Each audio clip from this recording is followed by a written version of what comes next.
In Africa, there are a few countries that are getting started, and we have looked at them to learn about the experience and draw lessons.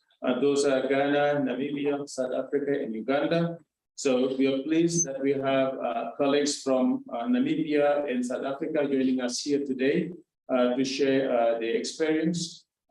This is part of the work of the Malabo Montpellier Fund in general, which across the continent is trying to understand progress and positive change and draw lessons, document it in a very concise way, and then make sure that it can be disseminated and replicated. And we often focus on what government does in terms of institutional innovation, policy innovations, and program interventions. So we're applying that same approach here to the bioeconomy, and that's what we would like to discuss here with you today. So thank you for taking your time and joining us here. So it is now my distinct pleasure to invite Dr. Semwaga on behalf of the Minister of Agriculture to give us his remarks before we move to the panel. Dr. Semwaga, welcome. Thank you very much. Dr.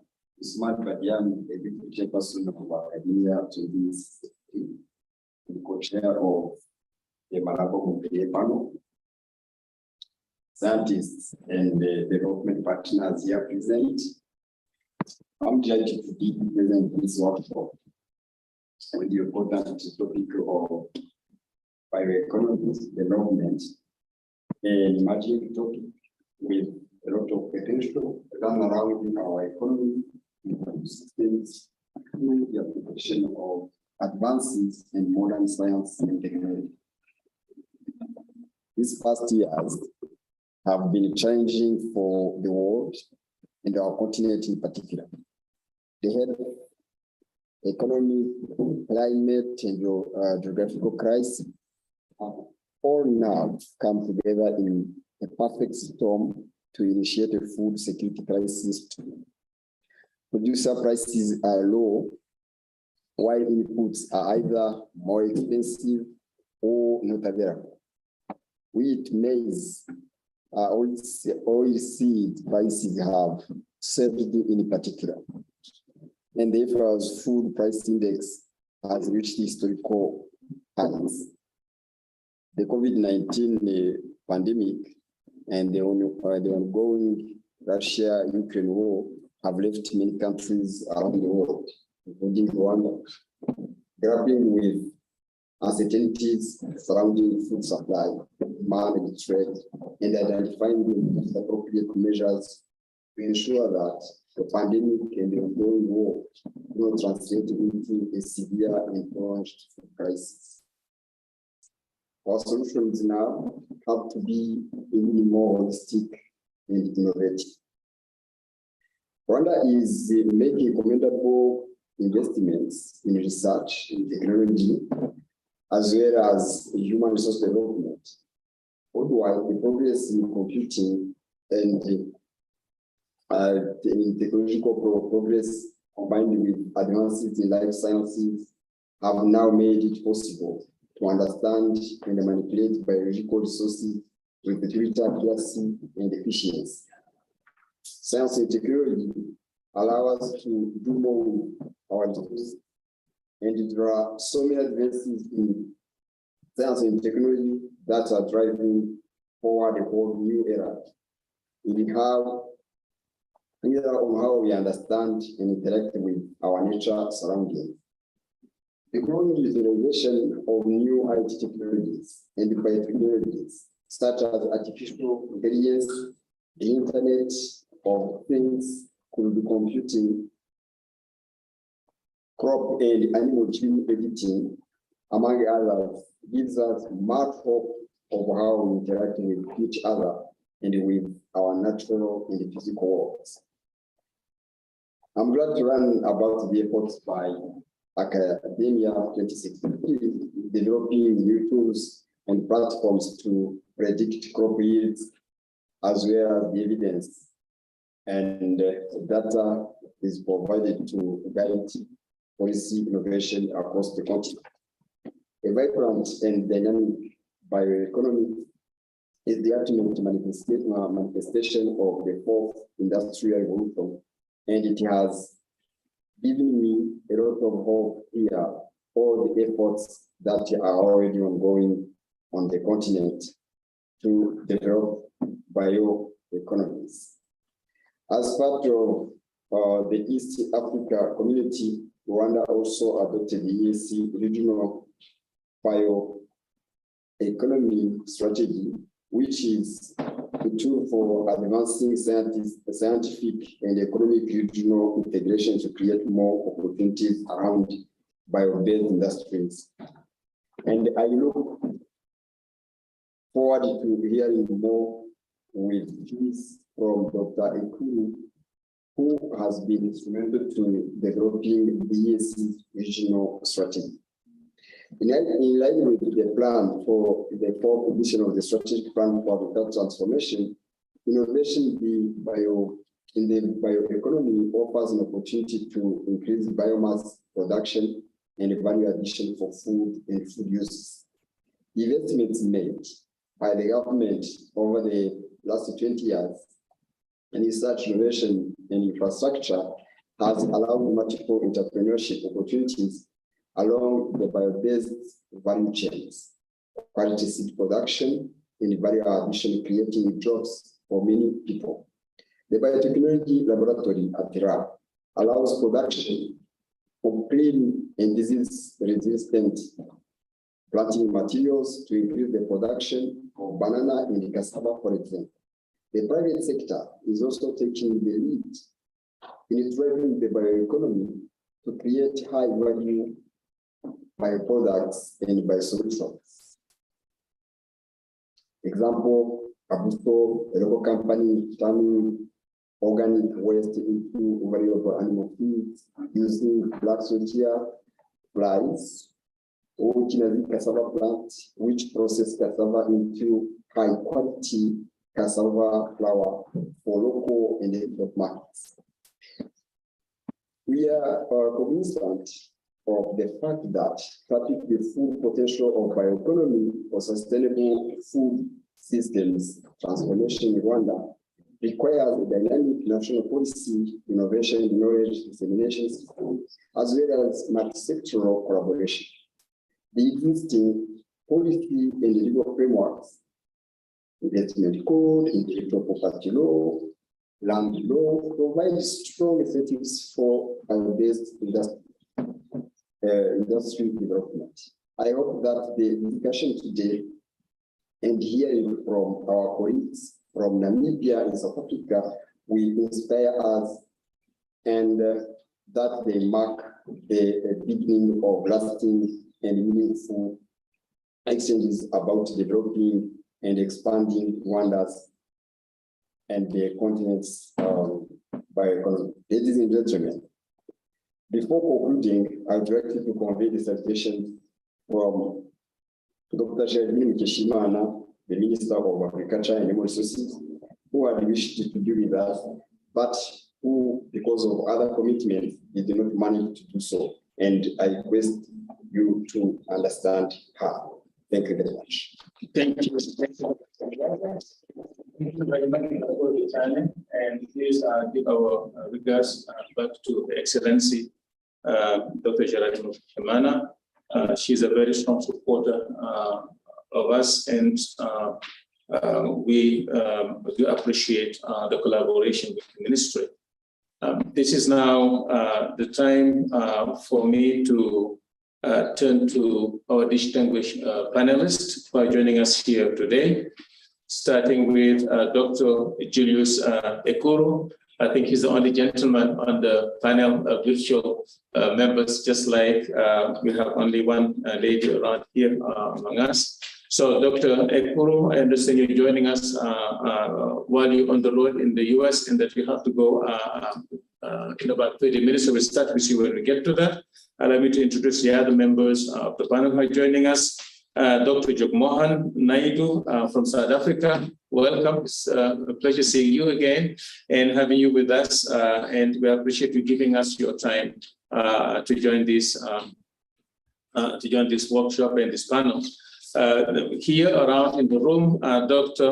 Olivier Kamana, Head of Applied Research here and Development Foresight Incubation at the Department of National Industrial Research and Development Agency in Rwanda.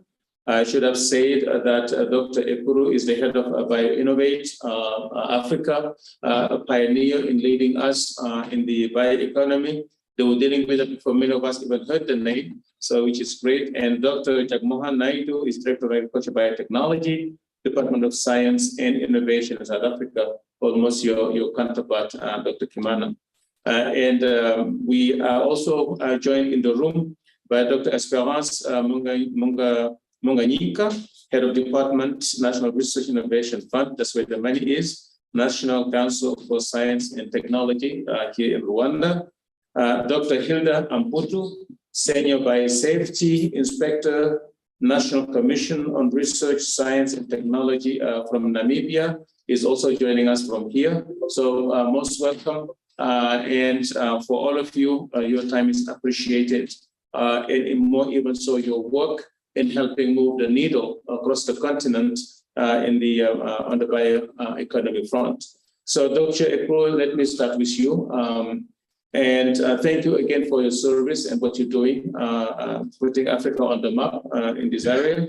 So you have been one of the key individuals driving forward the development of an East African bioeconomy strategy, the first of its kind in Africa and probably very rare elsewhere outside of Africa.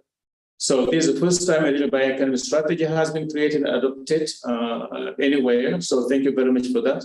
We would like to just ask you to talk us through the motivation for creating a regional bioeconomy policy around a regional sphere like you're doing here now in East Africa. Thank you. Okay, thank you so much, Dr. Osman, and your team for inviting me to this dialogue. I also want to. Yeah, so I also want to. Thank you so much, Dr. Osman. I'm getting some feedback. I also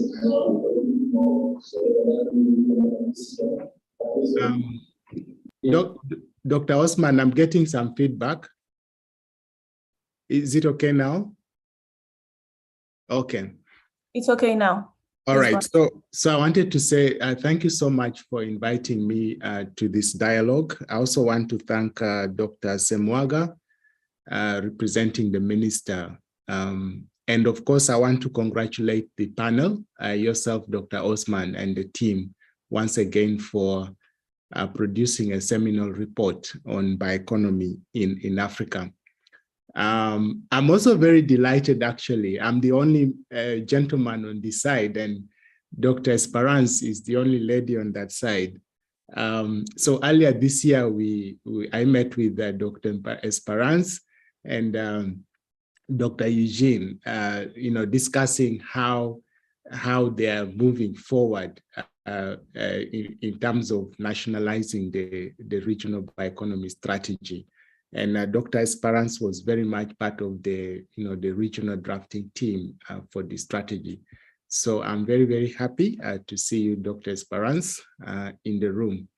But I think a new development that is happening here, Dr. Osman, before I answer your question, last Monday, this week actually, the US government announced an executive order on advancing biotechnology and biomanufacturing innovation for a sustainable, safe, and secure American economy, as they call it.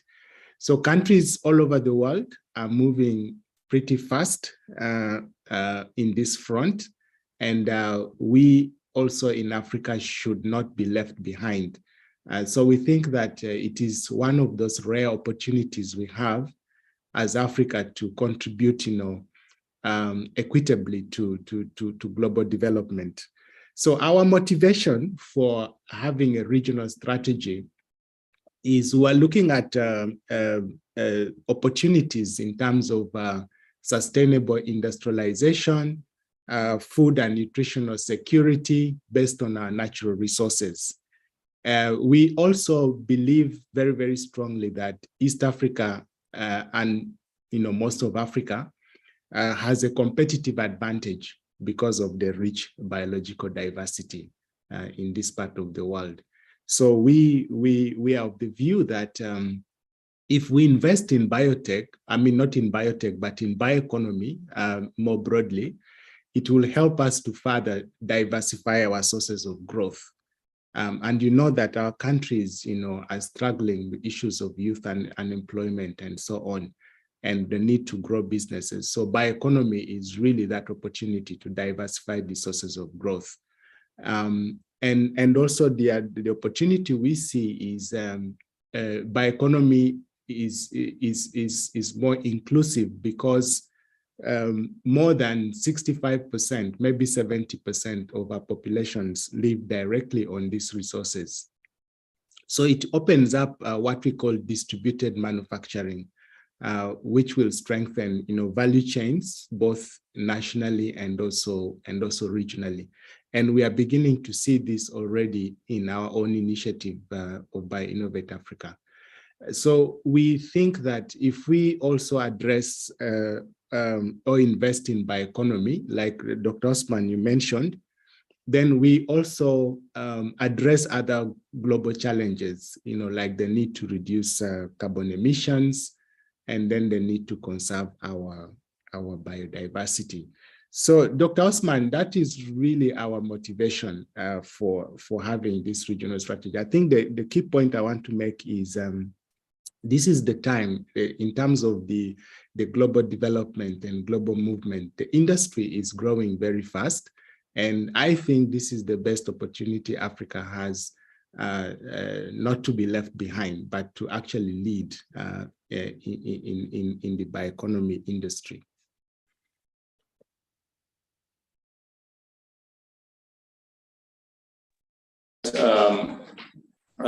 Very informative interventions. Doing more with what we have, doing better with what we have, and finding new way of doing things better is going to be very important, as I just said. So thank you for that. We have a country that is leading on the continent in doing exactly that, and this is South Africa. So I would like to perhaps ask Dr. Jugmohan Naidu. Here, Doctor, we are with a wide range of representatives from private sector, research, government, and farming here in Rwanda around the table. I just wanted perhaps to ask you briefly to tell us what your advice would be on developing and implementing a bioeconomy strategy in a way that supports food systems transformation in this country more broadly. So what would you recommend from the South African experience, the way you approach it, what it did for you, and how you think it would work for Rwanda or other countries on the continent? Thank you. Good afternoon, everyone, and thank you very much to Malabo Montpellier and the Academia 2063 for inviting me to this panel. And thank you also for the question. I think as South Africa and given the studies together with the other countries, we benefit from having this huge biodiversity and also biomass indices, and hence the opportunity to develop a bioeconomy, I think, has always been there. Now, I think in terms of developing a bioeconomy strategy, I recall that a lot of the early focus has really been on creating an enabling environment. So as the strategy was developed, it was not only about supporting the right technologies. We've already been a huge adopter of biotechnology. So as we developed the bioeconomy, we started to refocus and rethink that if we wanted to contribute to a greater quality of life in South Africa, if we wanted to ensure that we invested in the right technologies that gave us the returns, we didn't necessarily only have to support the right technologies, but we had to support dedicated programs in selected areas. So the areas that were chosen for the bioeconomy strategy was agriculture, health, and industry. And at the time, energy was separate, although we are sort of, as a country, maybe in relation to this, developing a hydrogen society roadmap for those who are looking at the energy aspects as well. So looking at these particular areas and recognizing the needs for other aspects, that was part and parcel of building a bioeconomy. For instance, and I think the previous speakers also talked to this, the issue of appropriate skills.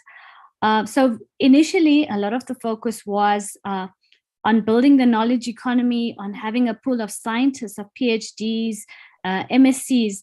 But I think the conversation has also moved further, and given the cross-cutting nature of technologies, it's necessary to also invest in other multidisciplinary skills, bioprocessing, bioinformatics.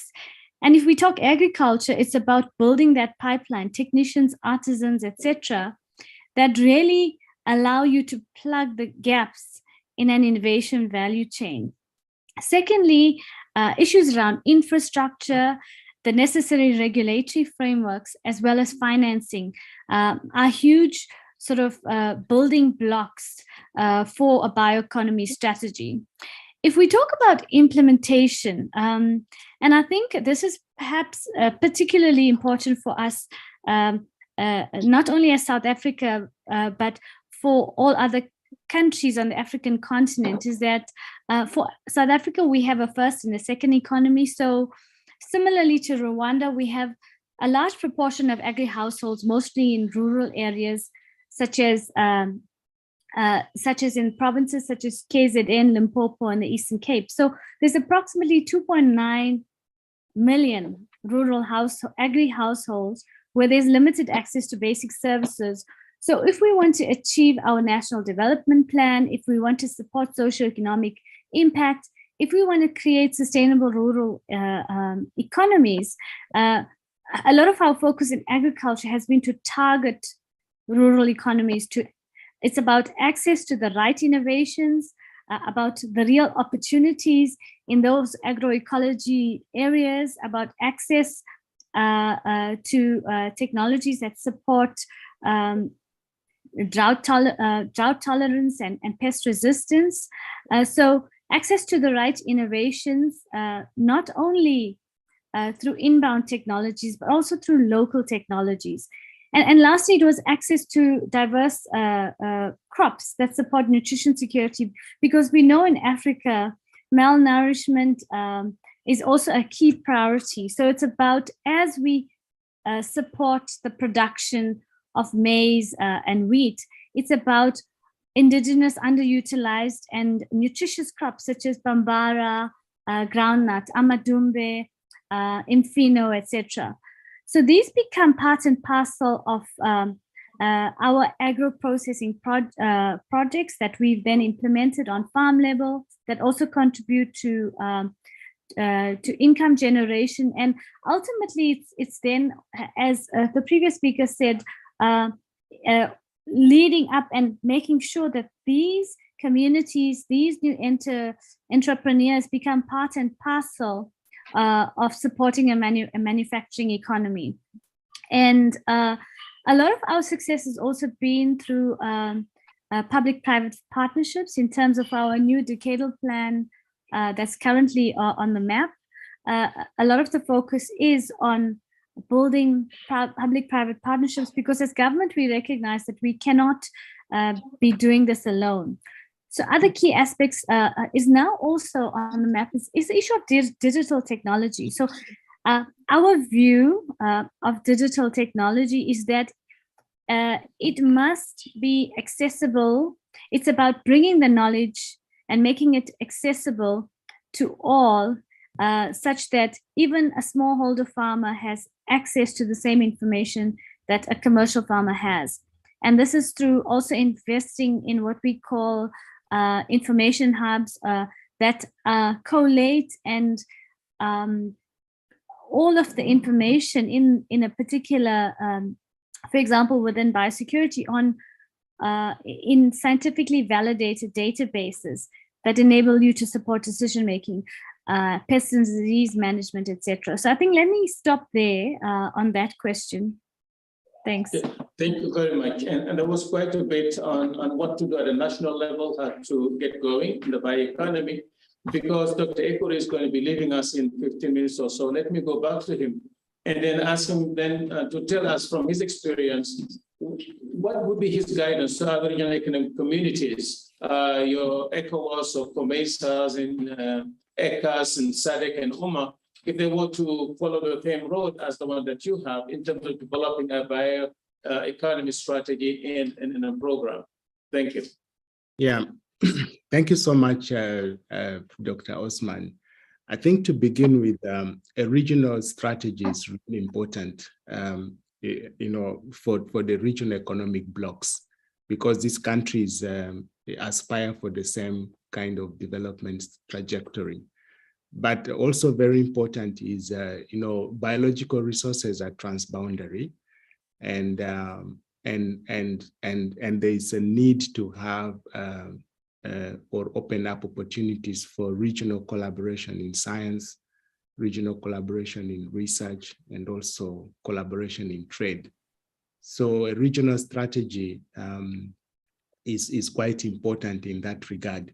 And the other thing is, because countries are at different levels, I think having a regional strategy, is kind of, it makes it easier, for the other countries to nationalize, instead of, going it all alone from the beginning. But if you have a common understanding as a region, as an economic bloc, then it's easy to nationalize those kind of strategies to address your unique and contextual issues.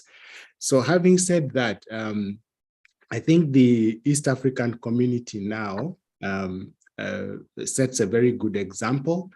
And it is our desire and hope that, ECOWAS and SADC, with our friends from South Africa, I think they can lead this. And now Namibia also has come on board.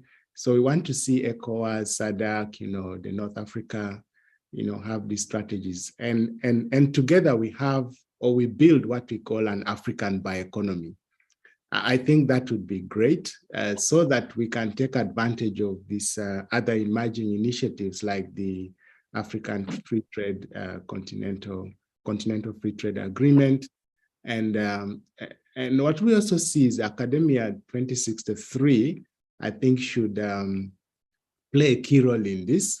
You've started already, complementing some of the effort with this publication you've made, which really illustrates what is happening and the vision for the countries, for the regions and the continent.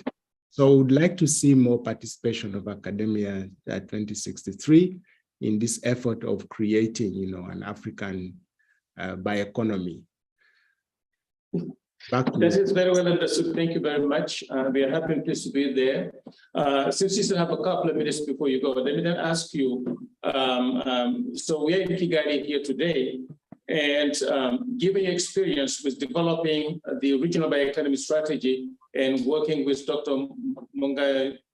Munganyinka and others, so we're going to just be curious to see what opportunities you yourself see for Rwanda to disaggregate the regional commitments it has made to advance a national bioeconomy strategy locally. I'm sure we'll have time for Dr. Esperance and others to talk about that. But from where you are sitting, what do you see a country like Rwanda taking this regional strategy forward?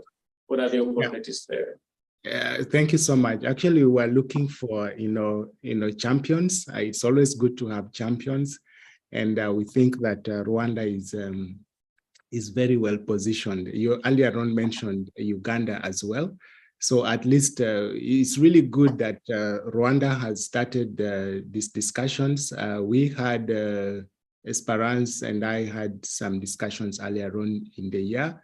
And through our initiative, we are also going to support countries that need this kind of support to develop their own national strategy. So for me, I'm super excited about Rwanda's commitment, and I hope that Rwanda, you can be the leader in East Africa in terms of having your own roadmap, your own strategy that also speaks to the regional strategy, and eventually that speaks to the African bioeconomy as we envisage.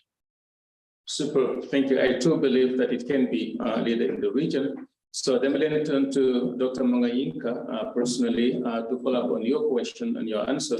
Sorry, what are the opportunities posed by bioeconomy for Rwanda? And what steps are NCST taking to implement this strategy you participate in developing domestically here? Yeah, thank you very much, Usman, for the question. I think the truth has highlighted that the East African Community Bioeconomy strategy has been developed. Rwanda also participated in the development of this strategy. So looking at the opportunities posed by this strategy for Rwanda, first of all, I want to highlight that looking at the geographic location of Rwanda, it's a landlocked country. I think everyone knows. Looking also at the size, our country is small. So we think that tapping into available biological resources to drive bio-based industrial growth is something to consider like critical. So in addition to that, looking where we are now, we are at infant stage. We are still at infant stage where there is a need to put efforts in this regard.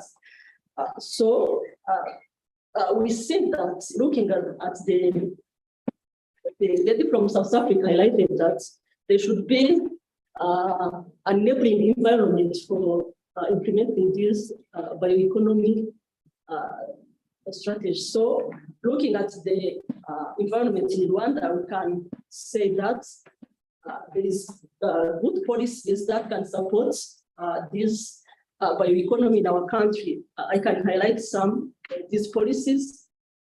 In 2020, the National Council for Science and Technology has developed a science and technology and innovation policy. It has been approved in 2020. And this policy is defining the country's priority areas where to focus in terms of national socio-economic transformation. This is a good document that can be used to support this initiative.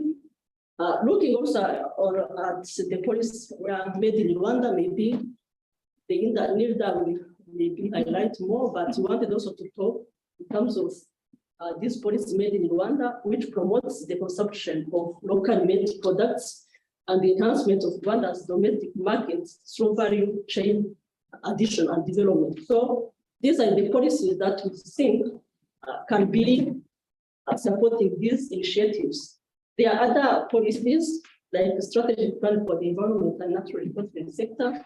So 2018 up to 2024, it is the ongoing policies, which is good. There is strategic plan for agricultural transformation.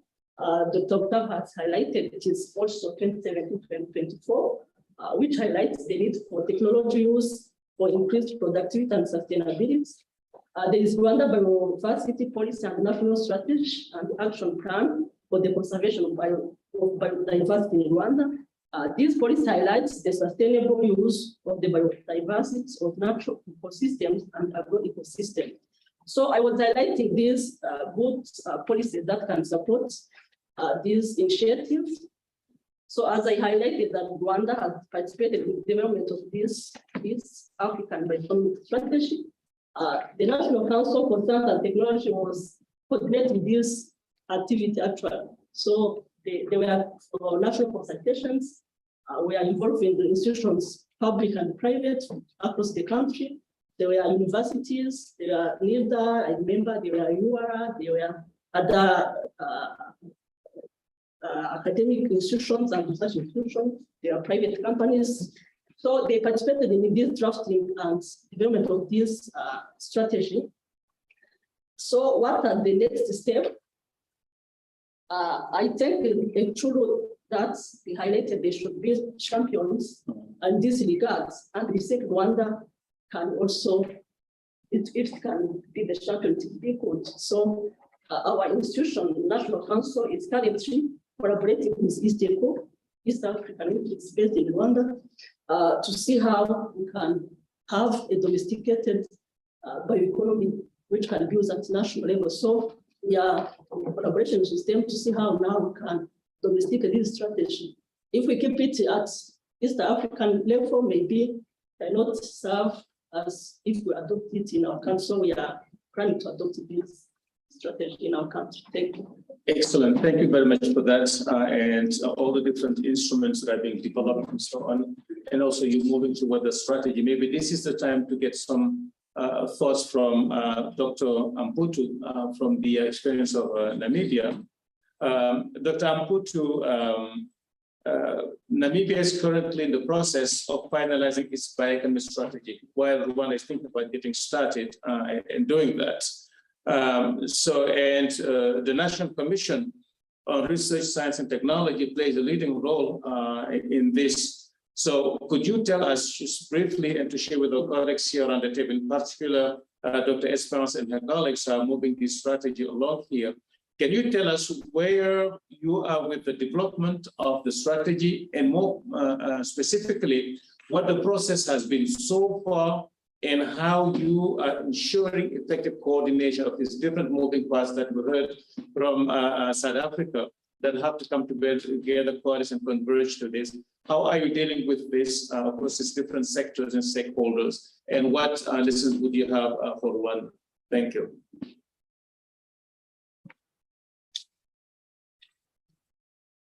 Good evening, you're muted, Dr. Amputu.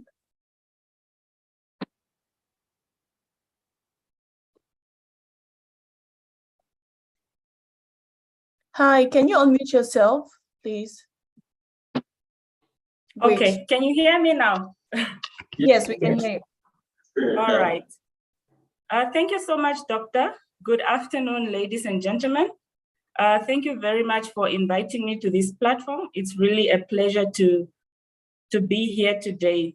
Now, in terms of where we are, NCRST has actually embarked on this journey back then in 2018, whereby they facilitated together with a focus group from industry, be it agriculture, health, and other sectors like natural resource management. So the drafting of the strategy started back then. It was until now in 2019 that NCRST then partnered with the Food and Agriculture Organization of the United Nations to undertake a stock taking and analysis, whereby regional consultations were made to all our 14 regions. And then from there, we then made an analysis report that was then presented back to the stakeholders. And then from there, the draft bioeconomy strategy was drafted, informed by that report. So basically from there, we had a validation workshop, which we had in July, 22nd of July this year, whereby stakeholders just validated their inputs. And right now, as we stand, this strategy is on its way to cabinet to be approved. In the initial stages, a multi-sectoral working group was established, of which foregoing, the coordination will then be coordinated through this multi-sectoral working group together with the overall facilitation or overall objective lying with the NCRST.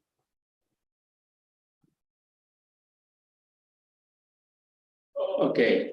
Are you done? So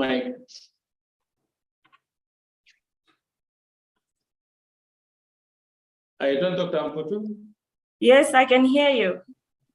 Okay, thank you. I thought it was your mic. So you're done. Thank you very much for those specific steps. And I think they'll also be very useful for us here as Rwanda tried to embark on the development of its biosafety strategy. You're from the National Commission on Science and Research, so which is very close to NIRDA. So this is the time now to turn to Dr.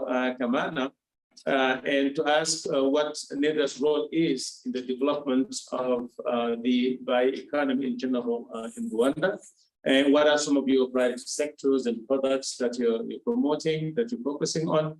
And if you would perhaps talk to us through a couple of your most recent success stories as you try to create that possibility for Rwanda. Thank you very much and welcome.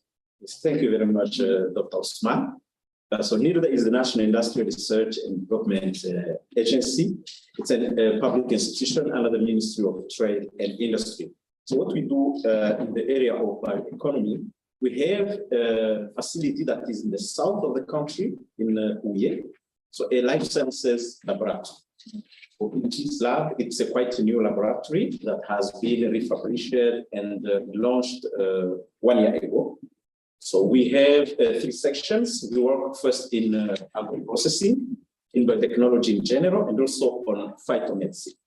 So we, on a regular basis, we have some permanent program to support the bioeconomy sector, starting from the essential oils sector. So every year, we organize trainings for professionals in that area on how to improve the yield, especially. And also we go into product development on in products, in essential oils-based products. We also, for our phytomedicine branch, we collaborate with local traditional healers. And now we have already brought to life some traditional medicines that are now undergoing the certification phase. So we want those medicines to be certified by the Rwanda FDA so that they can be commercialized and also prescribed in pharmacies very soon. What we can highlight as success stories, we collaborated with the Rwanda Biomedical Center 3 years ago, within 3 years. And we developed mosquito repellent candles and lotions. So we experimented this scientifically in a specific area. We have, RBC has a center in Bugesera to test the effectiveness and the efficacy of mosquito repellents using mosquitoes. So it is a study that we conducted during 6 months. And at the end of the study, we validated some candles that can be used in households and also lotions that can be used. And this study was recommended by the Ministry of Health as one alternative as an alternative to those mosquito nets. So this is something that can be used in Rwanda.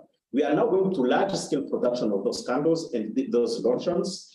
Unfortunately, the private company that was going to take over after the completion of the scientific research to go for large-scale production and commercialization is no longer operating. So now we are looking for another company.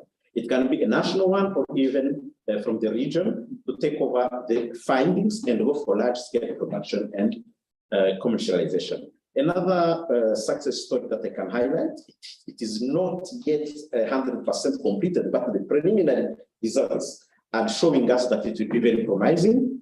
We have produced a through umuravumba. Umuravumba is Tetradenea riparia. It's an indigenous plant that is commonly used in our villages to treat several diseases. Through our collaboration with the Horizon Superior, we developed a biopesticide that can be used to treat pests, to prevent or pest diseases in more for potato and also maize. So this is a product that we think is going to revolutionize the use of pesticides in Rwanda because umuravumba is abundant in our villages. It is only used as simple, especially to treat cough and intestinal worms, but we can add a great value to umuravumba, Tetradenea riparia, and extract this biopesticide. Another success story was funded by Esperance's institution through a grant that we got. We isolated the indigenous yeasts yeasts that are responsible for fermentation of banana juice through to make urwagwa. Urwagwa is our traditional alcoholic beverage, but it's since the old times, since several decades and centuries, it has been produced locally without putting knowledge in it. So what we did with here, the grant we got from NCST, we isolated the yeasts that are responsible for the fermentation of banana juice as it is done in our villages. So through this, we go to the yeasts that are going to be used now in industries. Now, currently, you will see in Rwanda, we have several banana alcoholic beverages producing industries, but they import to ferment, they use external products from originally to be used on grape wine. They import from France and even from Spain. So we went through the traditional process of making urwagwa, and then we come up with the isolated yeasts, lyophilized, ready to use, so that the taste also of urwagwa. Now, it will be possible. We conducted also sensory analysis in laboratory, etc., to find that using this isolated yeast, you can make urwagwa that has the same qualities as the one that is found in villages. So that we are now going to further step to partner with the Rwandan flights as made in Rwanda product, because we believe that now it's no longer going to be those acidic the acidic alcoholic beverages that we are finding now in the market, but it will be pure urwagwa, but using modern technologies. So in the future, we think that we'll be getting also more and more products. Excellent. These are really great examples and signals of what this can do for the economy. So we're happy to have Mr. Hitimana here in the room working on essential oils, as well as Moka Gahima, who is here with us, also working on essential oils. So welcome from the private sector. So the promises of the bioeconomy are real. And we have, I think, South Africa that has made the most out of the bioeconomy. So I'm going to be going back to Dr. Jogmohan Naidu and just ask to tell us here what the benefits have been to agriculture and the South African economy in general from a buoyant and vigorous bioscience and bioeconomy in the country. What are the returns that you're seeing and what the promises can be for a country like Rwanda, and therefore really as an incentive to continue what we hear from NIRDA and also what we hear from the Science Foundation. Thank you. Thank you very much again. So I think I want to start with, we've done a recent estimate of what is the size of our bioeconomy. I think it's an underestimate, but it came up and it was a sort of a quick study.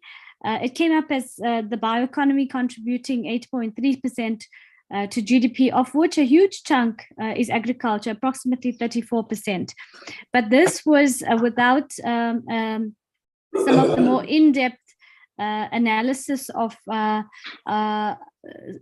what the SMME contribution is, because I think with the small, medium enterprises, these are a little bit difficult and they're busy with sort of enhancing those statistics. But I think a critical point for us and a take home in agriculture has been that with the advent of the bioeconomy strategy, yes, we had very good biotech supported, we had very good scientists supporting good science, good publications, but with the advent of the bioeconomy strategy, we really started to refocus what are the big take homes, as I've mentioned previously. And it became evident that it's not only enough to adopt inbound technology, but it's important for us to support homegrown technology. And I think in terms of what the previous speaker said, if we want to grow as a continent, we also must be able to support regional trade. We must be able to broaden our trade base in terms of the African Free Continental Trade Agreement. So a lot of the successes have currently in a nutshell, they contribute to increased GDP, SMME support, and job creation as a result of skills transfer. And I've got a few examples that I want to share. But I think the one aspect that I want to emphasize is we've got an instrument and a partnership instrument called the Agricultural Bioeconomy Innovation Partnership Program. And part of this is actually facilitating and coordinating in a value chain. What is the real opportunity? Starting to unpack it so that before you even invest in an innovation, trying to identify what would be the value. And we've had a lot of successes, for example, in the marula industry, where we now starting to build this value chain backwards, and we've done some huge investments together with the IDC in Hoedspruit to start and not only transfer technologies that speed up when you will harvest the marula, but also building the value chain in terms of the processing, the oils, etc., in order to be able to build an industry. So also in terms of our Cape Aloe value chain development, we've done some very intricate work.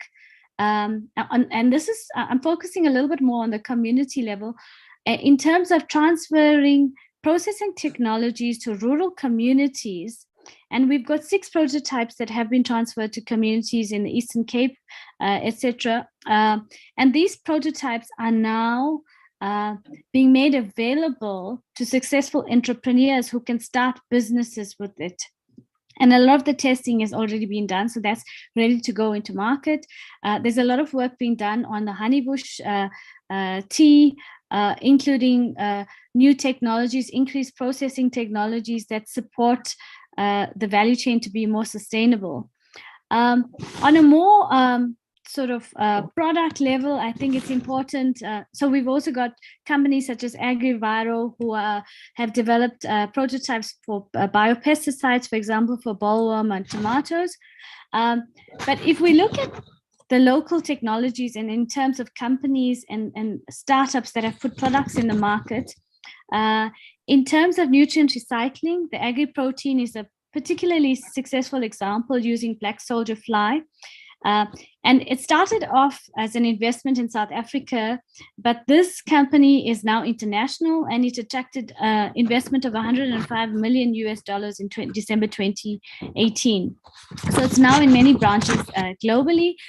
There's 1 or 2 local examples. So I think historically we had a problem with traditional fynbos being grown in other countries, but then we weren't able to protect this IP. So now we do have a very successful company that has 11 plant breeders' rights registered in South Africa and the EU, including 1 trademark.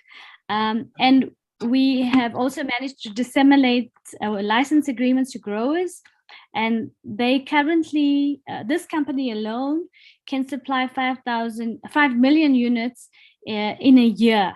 So this becomes very, very important as some of the take-home messages for homegrown technologies that are actually successful in the market.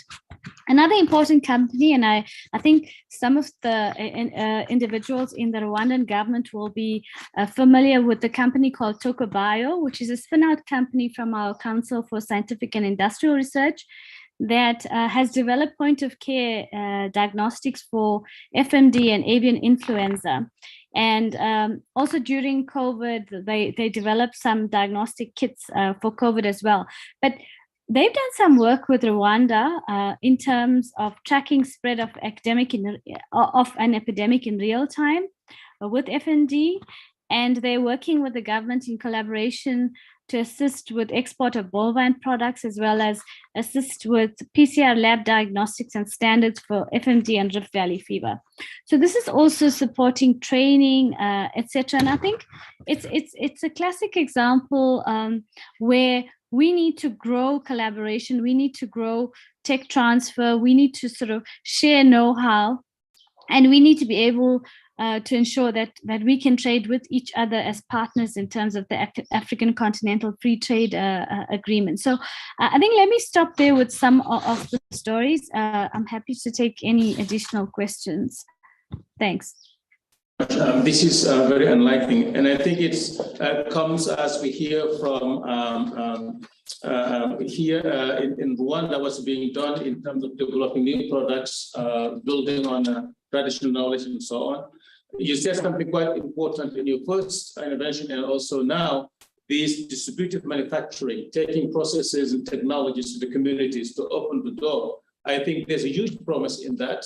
And this is a very important direction we need to be taking as we develop bioeconomy in general to expand those who are participating in it. That makes a huge difference. $1 trickling going to a small number of people, or $1 going to hundreds of people makes a huge difference to the economy because of how those $100 are being that money is being spent, the livelihoods it's sustaining and so on. So the more we move towards distributive manufacturing, because of knowledge, the know-how, that's you talk about IP.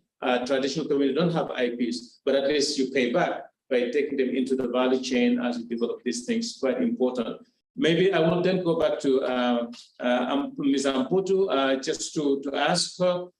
In the case of Namibia, we heard from South Africa the kind of products that you're focusing on. We heard about the successes here in Rwanda. So if you're still with us, what are some of your priority sectors and products that you are focusing on in Namibia to create all these value addition and these new products that we heard about here in Rwanda, but also in South Africa? Thank you. Thank you once again, Doctor. I would just like to start off by saying that Namibia is an upper middle income country with a population of about 2.5 million people, with an average per capita income of around $4,763 US. Now, Namibia has prioritized 3 areas to focus on, starting with agriculture, health and natural resource management, which is almost similar also to South Africa per se, but their third one is industry. Now, to start with the first focus area, which is agriculture. Agriculture was then prioritized because the Namibian agricultural sector contributes about 5% of Namibia's GDP, and it also has the largest workforce with almost about 170,000 employees. And this was recorded as of February 2020. Approximately 48% of Namibia's rural households depend on subsistence agriculture. And then constraints in this focus area can be then mitigated by introducing innovative bioproducts and also through innovative tools to produce resilient crops, varieties, as also indicated by Dr. Naidu. And other mitigation measures can also be the use of R&D, to prevent post-harvest losses. Now, the second focus area that we also focused on is health. I must say that some of the identified challenges in this sector included the shocks of COVID-19, which was an international one, and also call for innovative diagnostic tools, vaccine and therapeutic.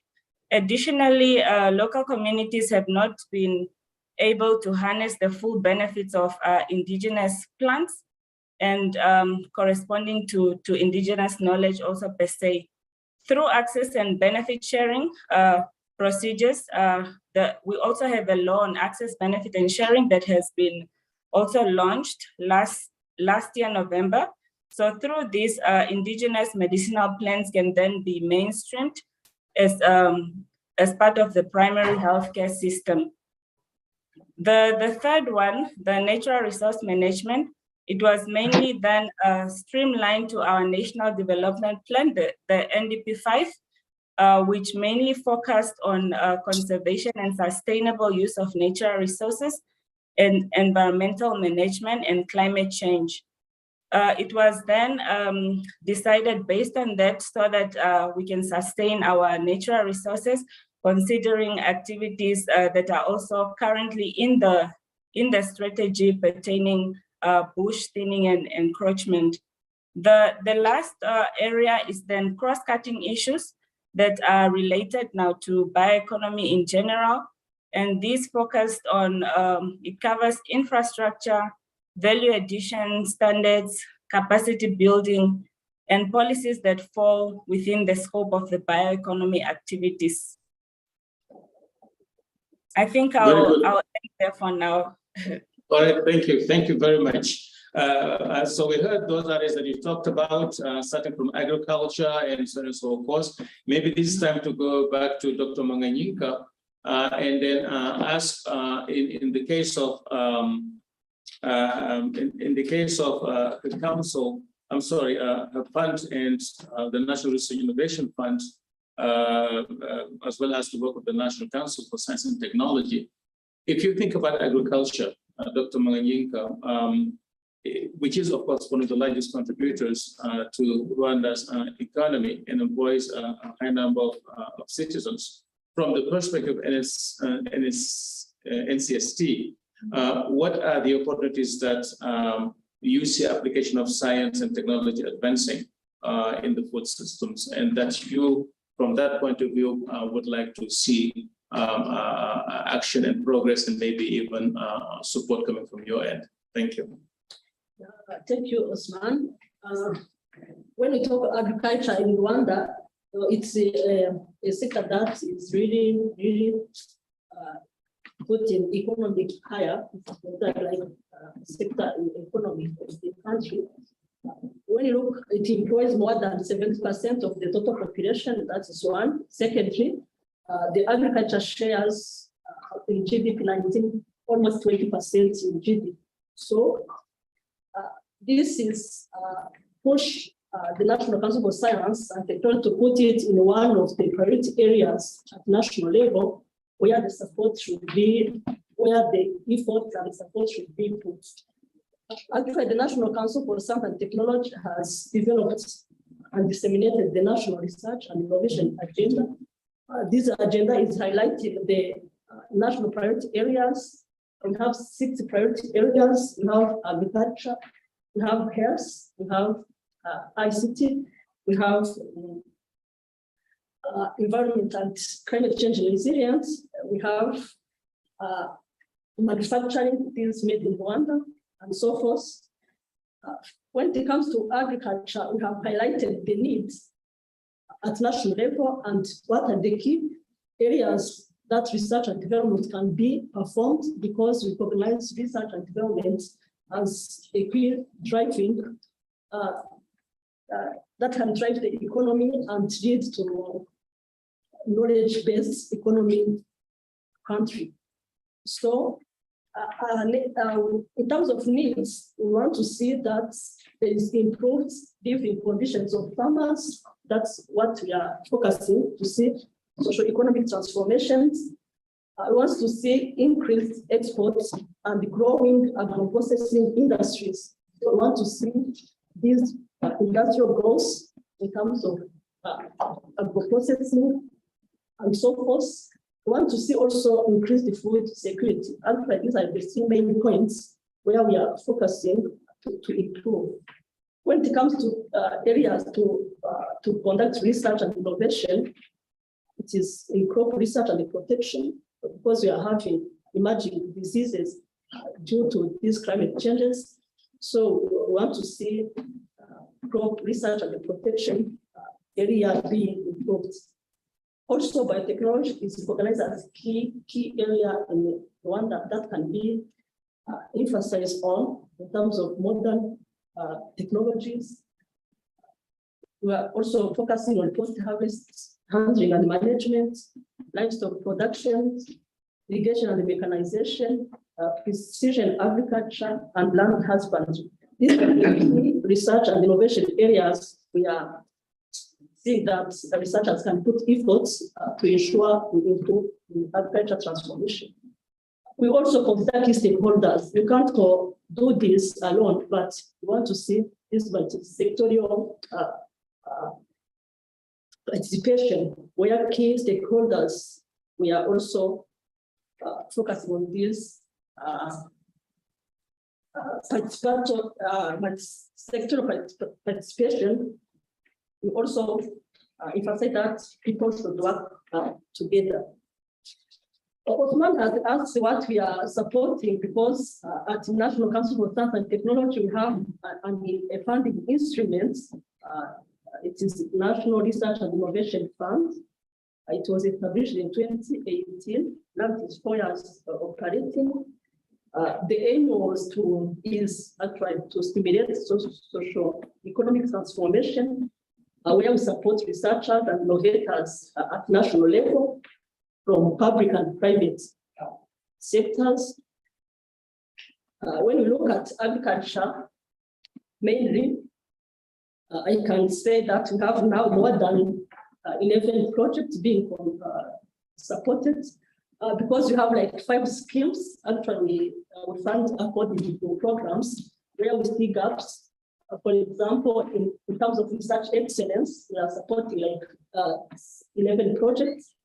We are also supporting researchers to improve their collaboration in terms of academia and industry. We have 19 projects.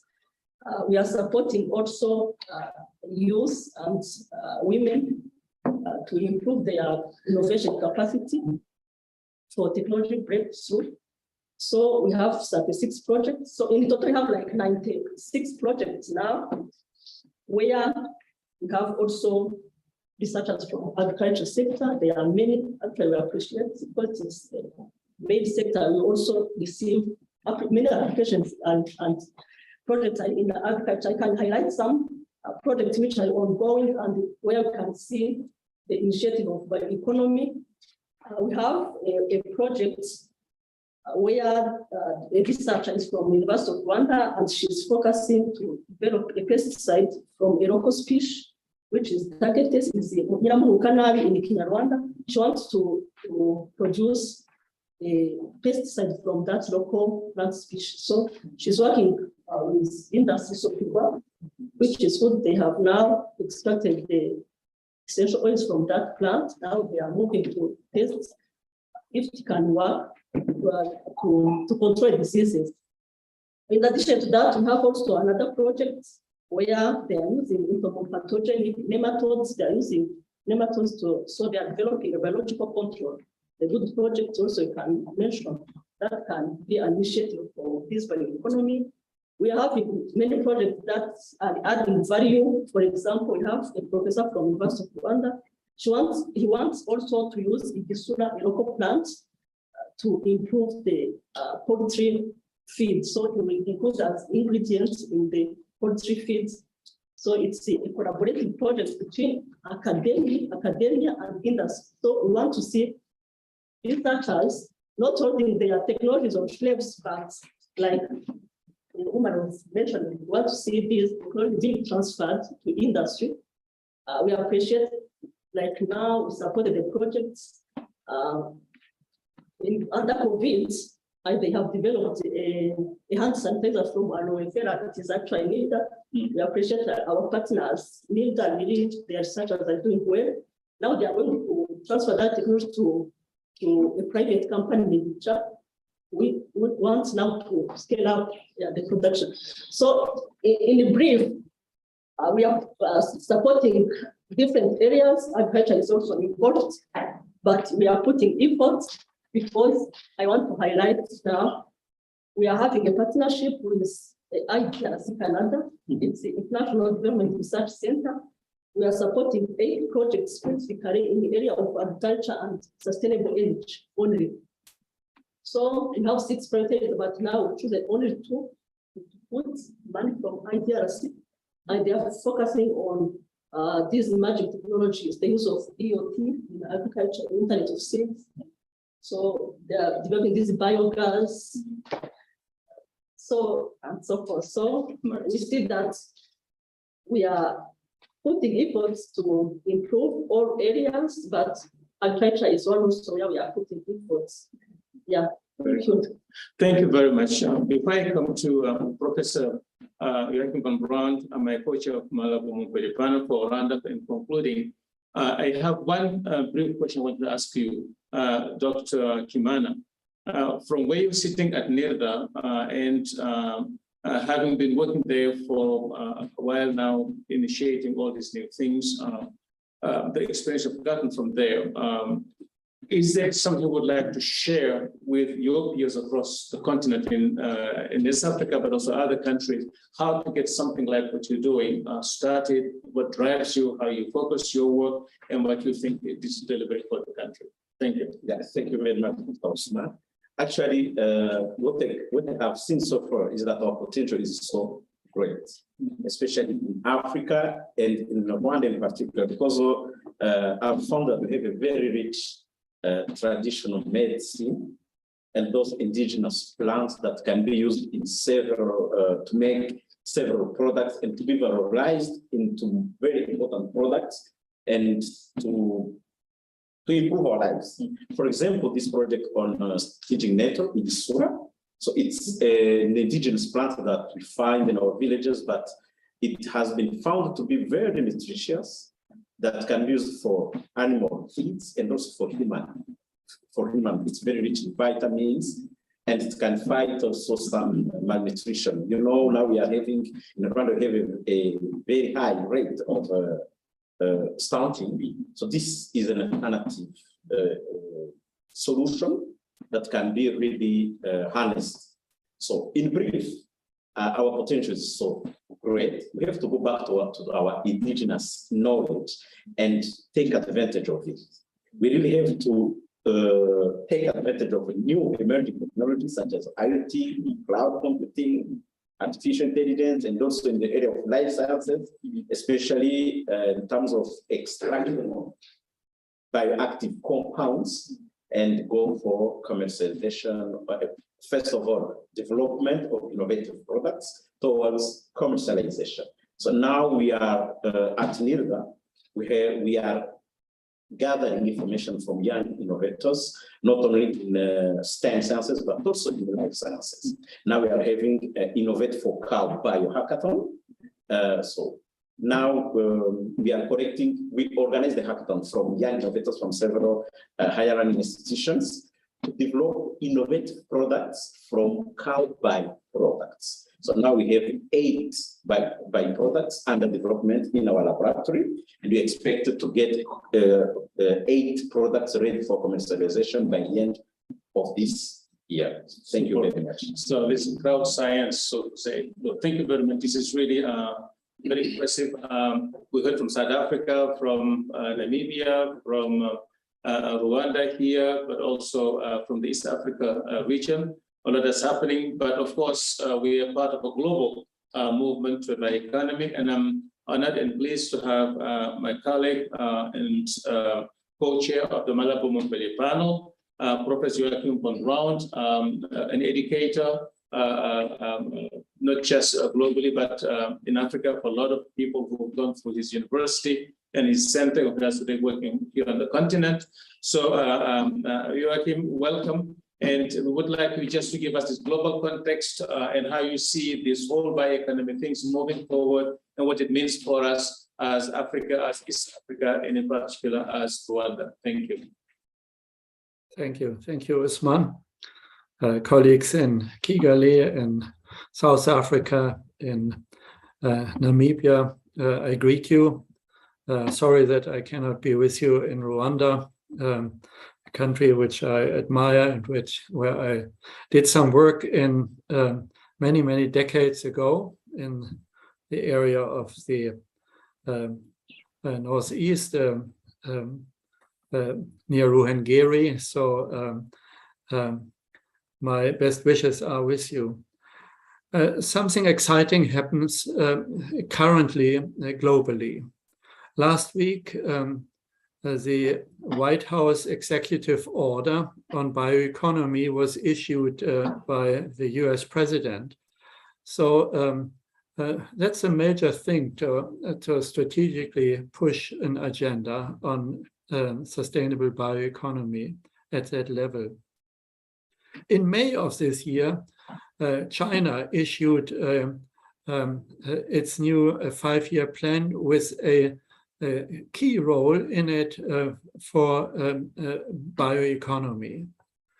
The European Union in October has a major conference on the occasion of 10 years of bioeconomy strategy in Europe. And we in Germany also look back for 10 years of experience. In Asia, Thailand is leading bioeconomy strategies in the ASEAN region. And in Latin America, also a lot is going on bioeconomy. I'm so pleased to see Africa having leapfrogged into bioeconomy in the last few years, and now talks at a similar level as I hear from elsewhere in the world. As my first message, I want to encourage you to engage in some of these global dialogues which are currently happening, because Africa has a lot to offer in the bioeconomy, share experience, and bioeconomy has moved ahead in more than 50 countries by now around the world because of a lot of mutual learning. We can learn, we can borrow, we can get ideas from each other. You may ask, why is this happening? Because there is a strong demand in low, middle, and high income countries to move towards circular economies, resource efficient circular economies. And that's where the bio-base is so critical, so that bio-based solutions have become a lot more competitive. And the second driver is science and innovation. The progress in the biosciences is the second key factor. So there is a demand and supply force that is driving these surprisingly fast developments, for which we have been waiting for some time, but now they are there. As Julius mentioned, regional strategies are important. But you have also shared very interesting information on local and national strategies. We observe globally that bioeconomy moves global on the one hand and local on the other hand. It's not surprising because the bio-based material, the ecology, the demand factors are also local. Let me, as an aside, before I come to a few more concrete points, say one word about how to best govern bioeconomy strategies. In all these successful front-running countries,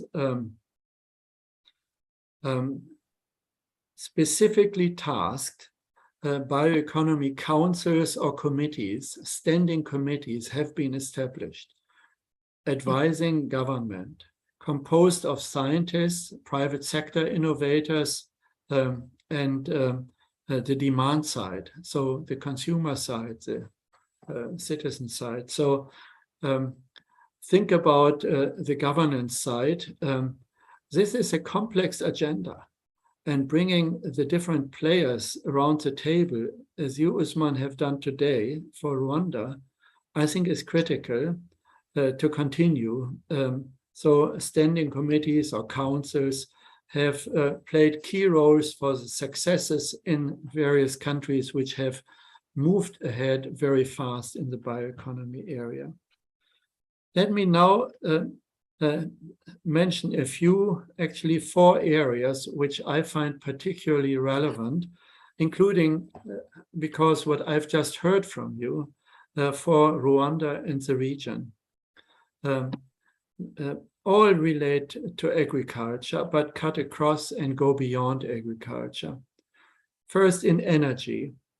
The big challenge is to transform the rural energy sector, including the home cooking sector, moving into bioethanol, biogas, and that's where technology, for instance, developing these energies, not from sugarcane or others, but from cellulose and byproducts, can be of critical importance in, for instance, Rwanda. Secondly, on biomass quality, there are great opportunities to transform, for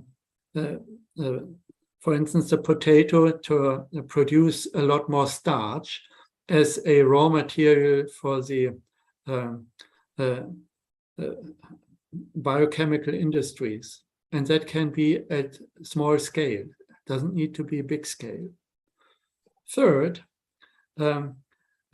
overlooked is the tremendous opportunity for bio-based construction material. It's not just wood, but lots of other bio-based construction material, especially for the fast-growing building sector in rural areas.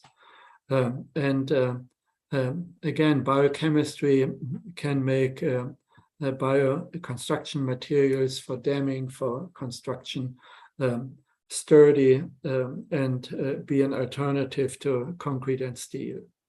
Lastly, you mentioned already interesting examples on biochemistry.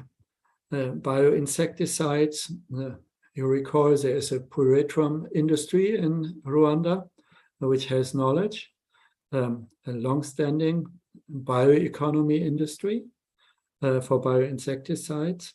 But there's also the new insect pheromones, which are currently in the field in Kenya already. I don't know if they're also already in Rwanda. Nobel laureate Frances Arnold has developed them. So that's synthetic biology in order to bring this sector along is a great opportunity. Underpinning all these innovations is, of course, a vibrant science and innovation environment, your universities, your international science partnerships. So in energy, in biomass quality, in construction, in biochemistry, the Rwandan economy and the economies of Africa in general can greatly benefit to move us to a faster growing, circular, sustainable economy, which creates jobs, job opportunities, and small and medium enterprise opportunities. All this needs financing, but good ideas find their money. Thank you for your attention. Back to you, Usman.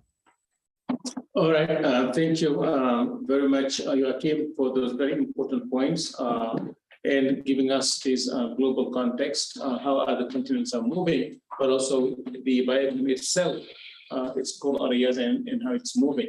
I don't have access to those who are joining us online when we now move to Q&A, but let me start perhaps with those who are in the room, whether you're from the private sector or from government agencies. I would like to hear from you what your institution is doing right now in the area of bioeconomy, where you are involved and engaged and active. And from what you've heard here from our friends online and from here in the room, what opportunities do you envisage engaging, do you see in development of the bioeconomy in Rwanda in particular? Perhaps I can start with our colleagues from FAO, if you would like to address this, and then we would welcome others from the private sector or other institutions to let us know. And those who are online, please, Lai or Katri, if you can send the questions to Seraphin, then I can grab them as well and ask. So first, let's listen to what you taken away from here, but also if you have questions to our panelists online, please address them. So we're going to take about 20 minutes, 30 minutes for that. Thank you. 20. Thank you, Dr. Osman. I'm very pleased to attend this session. And many of things that I mentioned here are very, very interesting in terms of not only research, because we have to discover new opportunities, but also in terms of development. So I think some organizations should take some of these success stories and develop, try to develop methodologies of how to scale up. This is something I really take on my side, and I think we can select and discuss with some of the colleagues which can we scale up. So, for instance, when you talk about this whole issue of climate change, in agriculture, we are using a lot of chemicals, a lot of pesticides, mineral chemicals, etc. We can see how we diminish or reduce the impact of some of the chemicals that are applied in many areas. Don't talk about agriculture, which is because I have my friend Dr. Chabu, who will discuss a lot sometime, but agriculture is one of the very interesting area to reduce the impact of these things. If I talk about what we tried actually, I'm very happy that people have been talking about biopesticides. There is a lot of like 3 international treaties that are addressing this issue, and through the implementation of this treaty that are related to climate change reduction, we have tested some biopesticides from this paper. Chile is giving a good pesticide that can replace many of what we use here for reducing the pest on Irish potato, on majority of the vegetables, cabbage, and others. So this is one of the very eligible biopesticide that could even grow the economy if we look at it in a very scaled manner. We also tried, I'm discussing with some young guys belonging to RIAF to test the content of the avocado. Avocado is having many of good oils that are making good soap and lotions. We should see how to increase research with on that crop. That really, I think, is grown in Rwanda on a very everywhere. So watermelon is also containing a number of good fats that people could try. A lot of crops that are containing essential oils, including eucalyptus, etc. That could also be extracted and be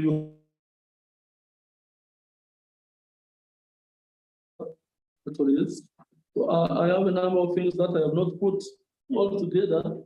Those that are what I can mention here, but I see really this being a forum that can grow between existing stakeholders on research, but also on industrialization, much more on industrialization, make sure that it contributes also to the national economy.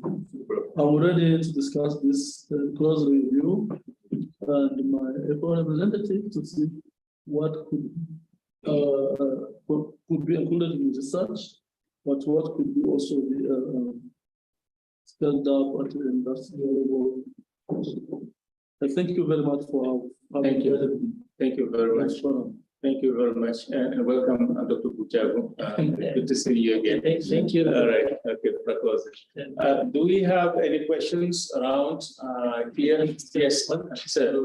Say a few things. I think a lot have been said, and which is actually amazing that is a lot of similarities, or just people working on the same issues, but not be able to know each other. And this should create a kind of opportunities for joint projects. I have mentioned, hearing from what the speaker has just mentioned, there is a research on pheromone that RAB is now working closely with a French company these are part of IPM, Integrated Pest Management. And we are trying to control fall armyworm. It's a pest that is causing a loss close to more than 30% in maize. So we are now in a phase of doing some trials in our farmer field to see how this technology can actually help us to reduce the amount of pesticide that we are using. So this is something that is going to really make a great change in terms of increasing productivity.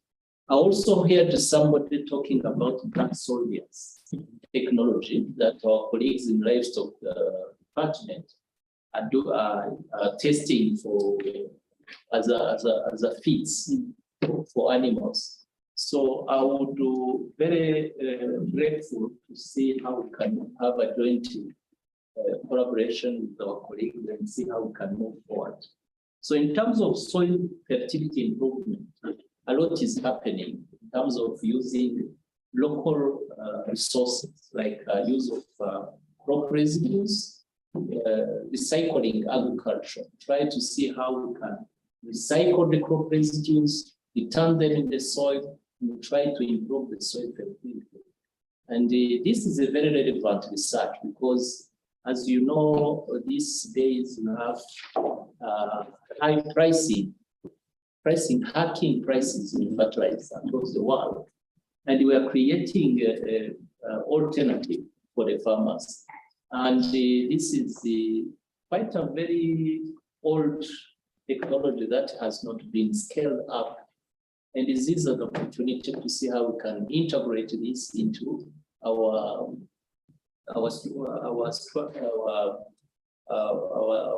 strategy to increase productivity. This is at small scale level. Other technology that we have been using, for instance, the rhizobium, use of rhizobium to capture the natural nitrogen to use for increasing the inoculation of soybean. These are quite a long technology, old technology, but RAB now has a fully fledged rhizobium production units that the government is putting money to see how we can scale up technology, make sure we increase the soybean technology in the country. And good enough is that quite a section of farmers are already using it, and they are registering good yield. And the soya producing are now being linked to the market. A local IF, this is the African Improved Food, want to source all the soya bean from Rwanda. It used to come from abroad, but with the current crisis, we are creating opportunity now to have our farmers link directly to the industry, so that it becomes a very good market for them. So the other thing in the area of biofertilizer, we are registering now more companies wanting to introduce biofertilizer in the country as a source of also the soil nutrient, complementing what in mineral fertilizer we are doing. So it is also an alternative to the mineral fertilizer, and they know it's going to help us to address the issues of shortage of mineral fertilizer in the farm. Lastly, I want to mention a new project, maybe my colleague has mentioned, is a new research that you're going to be undertaken with the government funding to look at the possibility to manufacture urea from the methane gas. Now we have used deposits of methane gas in Lake Kivu. And we really try to see how we can, of course, it's technically it's possible, and we want to see how this can work for Rwanda. And it could be a breakthrough in terms of availing fertilizer locally. So briefly, I want just to thank for the invitation, and to note that there is a great opportunity for joint research and complement each other, but also to raise some issues relating to when it comes to scaling. There's issues of skills transfer. There's the issues of intellectual property. So how do we go about that to make sure we remove the barriers that are blocking researchers, but also not providing opportunity for farmers to access the technology? Thank you very much. So, Dr. Bucharo, thank you. And I think Dr. Ekuru was also talking about what role Academia 2063 can play as a bridge to facilitate these partnerships. So the team is taking notes. We'll see how we engage with the different parties and how we can perhaps, Professor Brown was talking about dialogue circles and what's going on, exchanges. Maybe we can start here actually around the exchange around bioeconomy across East Africa and the rest of the continent. So we heard what you're doing at NIRDA, innovating in essential oils. And actually, essential oils and spices are a niche product for Rwanda in the region, where it can actually beat any other country. So that you already go in the direction is quite important. So we have two private sector operators here. They would like to say something about that, to experience your plans. Maybe we can start with you, if that's possible. Thanks. Thank you very much. My name is Asumbi. I'm from the Villa Production Bio Solution Center. The center is in Rwanda. For us, our focus is on. Go ahead, that's fine. It's working. For the center, our focus is on being closer to the business operators in terms of them addressing climate challenges, mitigation, where I think this platform is also informing to us in terms of looking for solutions that respond to challenges the business people are having, especially in terms of sustainability.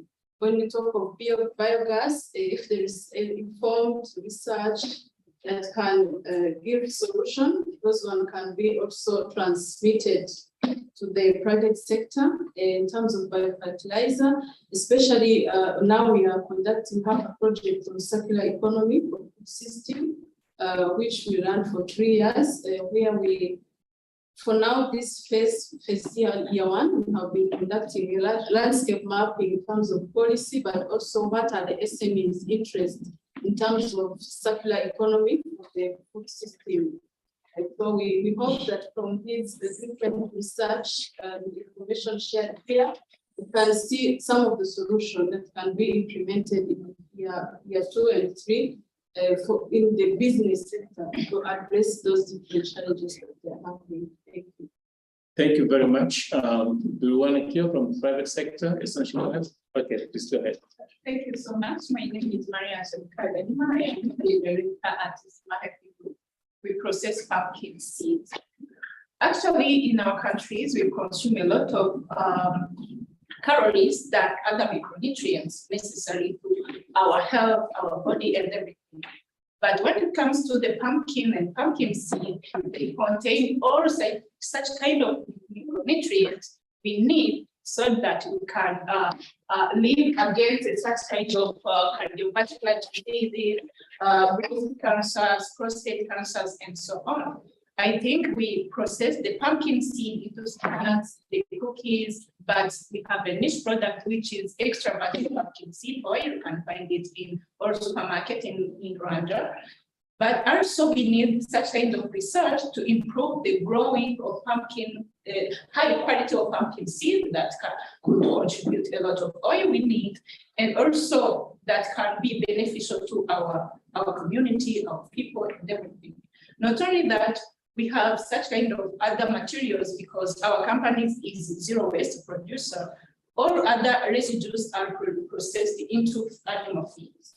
And I think we are not far from here. You can come and visit us. We are located in Nyarutarama, and it is a very niche business. We envision to expand outside the country because currently we are happy with what SMAC, and we wish we could you could invest in this project because not only pumpkin seed is produced just for home consumption as oil, but also in cosmetic industries and in in the medical industries, because the pumpkin seed oil have been shown by different studies that it is the only thing that contributes to the prostate health. And if we could consider that into our laboratories, it could be extended into our pharmacies, it could be a very crucial thing that we have to work on. Excellent. Yeah.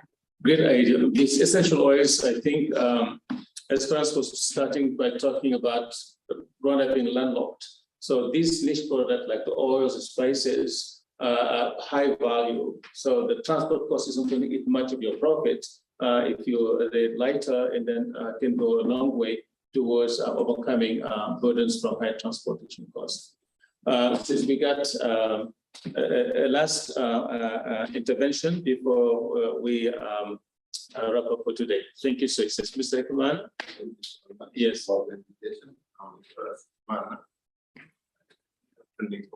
Natural products. We are primarily really being here. We started some 17 years ago. Having realized the potential we have in the country, essential oil.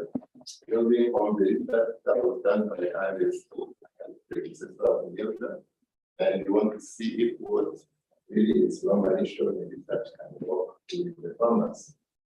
So we produce among the commercial variety of geranium, rosemary oil, geranium oil, patchouli. We are working on the lemongrass oil. We've been able to put that on market.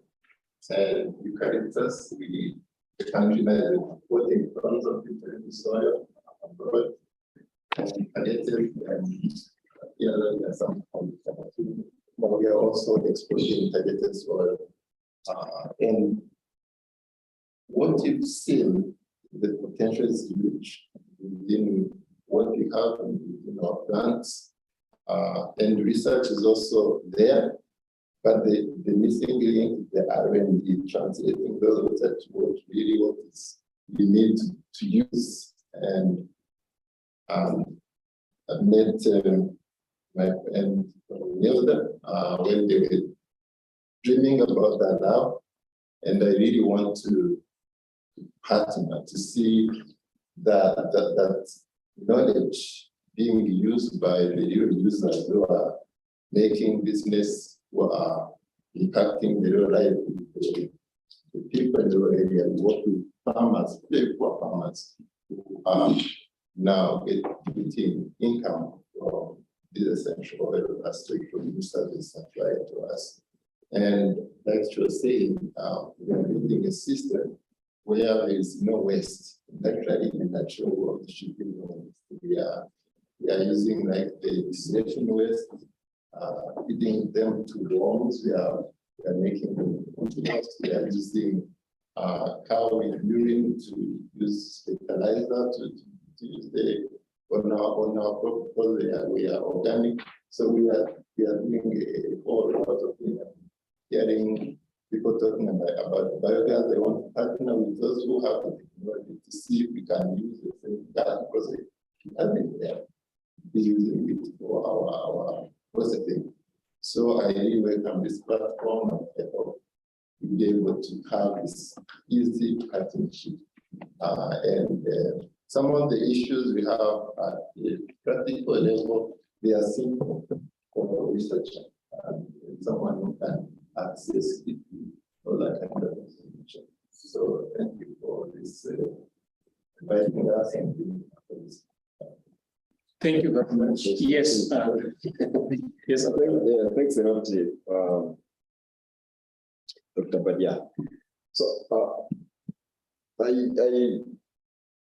we're going to look at the bioeconomy, something which is concerning as mentioned. And when you see, we do have various interventions in the country, various initiatives. Chile has been working on that. Milagri has been promoting some of the crops. We have also some initiatives like Plutonia to produce insecticide. And then we could be finding that we have some competing products, like, for example, Tetradenia riparia, we are producing pesticide, but when I was doing my pharmacy courses, it was called the Pharmacology technique. 32 years ago, I learned from Muravumba. We do have I learned two crops in Rwanda, 2 plants in Rwanda. There's Muravumba, which contains an antibiotic, which is called Muravumba. And then also from Muhengeri, Ratana Kamara said to be producing the Muhengeri. We know also our people they use that. So they having some competing products, they having some initiatives. That's why probably I think this subsector does not grow. I think there is something we need to talk about. Okay, on our side, we are producing, we are developing a law. And that law, at the same time, we wanted to call it crop production law. But with this bioeconomy business that we are in now, we will be calling it plant production law. So that even those plants which are not related to agriculture are considered. Now the question, so now next year, next year, I did this year, we have started developing the strategic plans. We are evaluating ours. Now we are setting the targets for the PSTA5. And also other sectors are doing the same. Now the question is, how can we be better coordinated to make sure those initiatives are captured somewhere? Who will be coordinating it? How can we work on that? So that's the way we can put this subsector forward. Otherwise, we will be continuing to have various initiatives without having a comprehensive strategy, and then at the end of the day, to have it. I mean, it could be something which will be mainstreamed among the entire sector, but I have seen that when it is in that line, it does not really grow. So I was expecting from experience on the people of the people who gave us testimonies and where they are. I wanted to understand that part of coordination. We had a similar meeting on nutrition. We found you also, we had at that time, different initiatives, and we set up a way of coordinating. That's how we created it. It was created the NCP. Now it is next. So for this bioeconomy, coordination, the strategic point of view, we'll be putting on that. So I think there is probably something to look at to see the coordination mechanism. Absolutely. I think that's definitely emphasized strongly enough. I think Namibia has talked about it, South Africa as well, how important it is. And I'm sure that from the council, Nida and others are involved here, once they get really in earnest in the business of development strategy, the need and the space for coordination will come up. So this takes us to the end of the time we had for today. So thank you very much for joining us here. The call for Academia 2063 to facilitate exchange in this area is well understood, and we will do what we can. As you know, we are proud to be based here in Kigali. We do have a regional office in Dakar, Senegal, for West and Central Africa. We have 15 African countries on our staff and 2 outside of Africa. So we're truly an African organization, and we look forward to playing that role. Our program, in particular, the Malabo Montpellier panel, which is housed in the Department of Policy Innovation, is trying to get this kind of debate supported by evidence of what is on the ground and what is working, so that we can learn from that and scale up. Africa has had 2 good decades over the last since the early 2000s. More countries are making progress in so many fronts. Not enough, and we need 3 times more than what we're having now. But in those little tiny successes, is a lot to learn to build on where we are now as selective growth. So with that, I would like to thank you, everybody. Dr. Jagmohan Naidu, Ms. Abuzu, and the jury is not here, but you're always there when we need you. So thank you for that, for sharing.